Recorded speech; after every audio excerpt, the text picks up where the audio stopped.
অন্যের সামনে লিখতে না পারার কারণ এবং কিভাবে এর থেকে মুক্তি পাবেন, এই বিষয়টি আমার ছিল। এবং আমার পার্সোনাল লাইফে এটা আমার যখন ছিল, এখন আমার যে অবস্থা, এই জন্য আমি এখানে কিছু অভিজ্ঞতা আমার শেয়ার করব। মানে আমার কি হতো আমি বলি, আমি যখন লিখতে যেতাম, আমার যদি এরকম হতো কেউ দাঁড়িয়ে আছে, তখন আমি লিখতে পারতাম না, বা আমার আমার লেখার দিকে কেউ তাকিয়ে আছে, তখন আমি ভুল লিখতাম। সেই বিষয়গুলো নিয়ে কথা বলবো। আমি কাউন্সিলিং সাইকোলজিস্ট আসিফ রাজু। আশা করবো আপনারা অবশ্যই প্রথম থেকে শেষ পর্যন্ত ভিডিওটি দেখবেন, কারণ এগুলো প্রবলেমগুলো সবারই কম বেশি থাকে। সো এটা কেন হয় এবং এর থেকে মুক্তি কিভাবে পাবেন, এবং লাস্টে 3টা জিনিস বলবো, যে 3টা জিনিস আপনি করবেন না। প্রথমে আসলে যদি বলি যে এর কারণটা কি, আসলে বেশিরভাগ ক্ষেত্রেই দেখা যায় যে ওই সময়টা দেখা যায় যে আত্মবিশ্বাসের অভাব থাকে, নিজেকে ক্রিটিসাইজ করবে বা নিজে ব্যর্থ হবে এই ভয়টা কাজ করে। এর কারণে এই সমস্যাগুলো হয়ে থাকে। আমার একটা কথা শেয়ার করি। আমি যখন পরীক্ষা দেই, একটা পরীক্ষা, আমি নাম বলবো না তাহলে আবার দরফাকর হতে পারে। ওই সময়টায় মানে যে গার্ড দেন, যে একজন কর্মকর্তা, সেই কর্মকর্তা এসে আমার লেখার দিকে তাকিয়েছিল। যখন তাকিয়ে থাকে, আমি লিখতে পারি, সবসময় লিখতে পারি, খুব লিখি। উনি দেখতেছিল যে হলে অন্যরা কম লিখলেও আমি খুব ভালো লিখতেছে। অন্যরা তাকিয়ে আছে, এদিক ওদিক তাকাচ্ছে, কথা বলার চেষ্টা করছে, কিন্তু আমি খুব লিখছি। তো উনি কী করলো, এসে দাঁড়িয়েছিল। যখন দাঁড়িয়েছিল তখন তো আমি লিখতে পারি না, তখন আমি একটু এদিক ওদিক তাকাচ্ছি, করছি। তখন উনিও বুঝতে পারছে, এবং বুঝতে পেরে তো বলছে যে তুমি কি তোমার প্রশ্নগুলো সব কমন পড়েছে?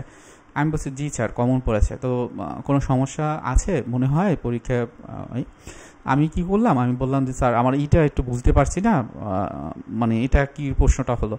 তখন সে কি করলো, প্রশ্নটা বললো এবং তার উত্তরটা দিয়ে দিল। সো এটা খুব ভালো লেগেছিল আমার একটা বিষয়। সো এটা কিন্তু অনেকের ক্ষেত্রেই হয় যে আসলে এটা আমি কেউ তাকিয়ে আছে আমার দিকে, আমি লিখতে পারি না। এটা প্রথম 1 নাম্বার যে বিষয়টি হয় সেটা হলো আত্মবিশ্বাসের অভাব। আত্মবিশ্বাসটা হলো যে আমার নিজের প্রতি যে আমি দক্ষতা নিয়ে আমি ওটা করতে পারি না, আমার ভিতরে সন্দেহ বা নেতিবাচক চিন্তা হয় দেখে আমি এই জিনিসটা করি। 2 নাম্বারে যেটা হয় যে বিচার বা সমালোচনার ভয়। মনে হয় যে আমার দিকে এই যে তাকিয়েছে আমার লেখাটি, এটা মনে হয় সে কী ভাবছে, সে কী চিন্তা করছে, এর কারণে আমার মনোযোগটা ঠিক থাকে না। এটাও একটা অন্যতম কারণ। 3 নাম্বারে যেটা হলো সেটা হলো পারফেকশনিজম। মানে আমি সব ক্ষেত্রে পারফেক্ট হব, আমার প্রতিটা শব্দ নিখুঁত হবে, এই যে চিন্তাটা, এটাও কিন্তু থাকে, যার কারণে অন্যের সামনে আমরা লিখতে পারি না। 4 নাম্বার যেটা হয় যে দৃষ্টিভঙ্গির চাপ।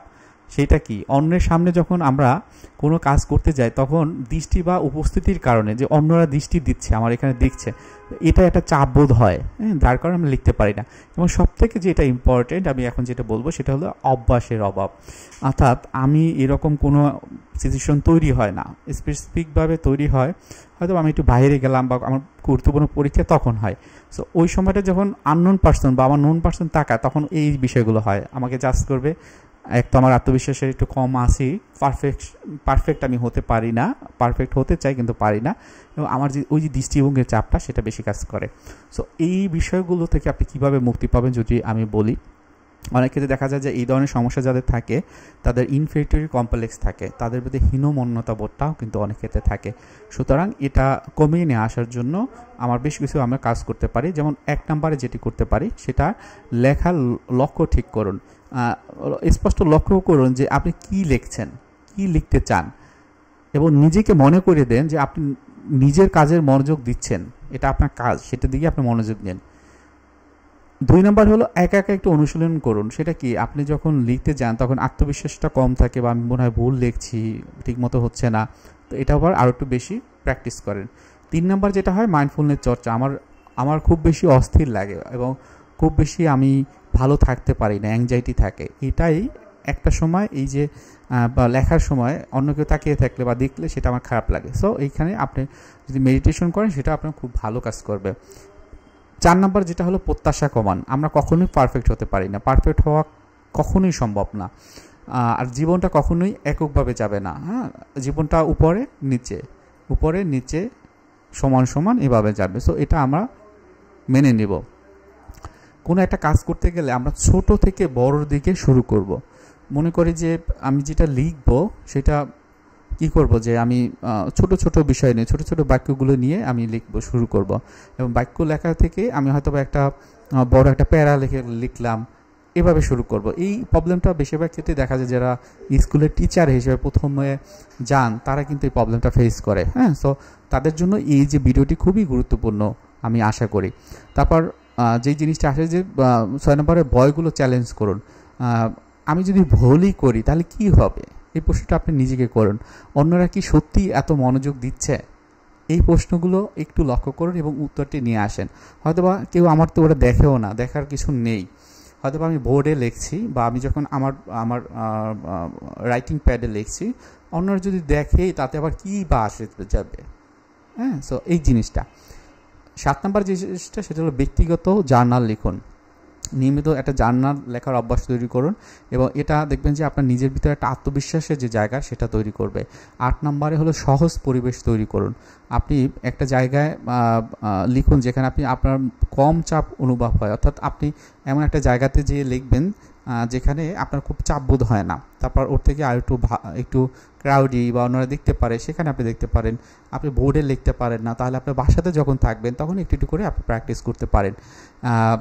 এবং এটা দেখবেন যেমন আপনাকে একটা কনফিডেন্সের জায়গা অনেক বেশি বুস্ট আপ করবে, সাথে সাথে আপনি দেখবেন আরও বেশি লার্নিংয়ের জায়গাটা আপনার তৈরি হবে।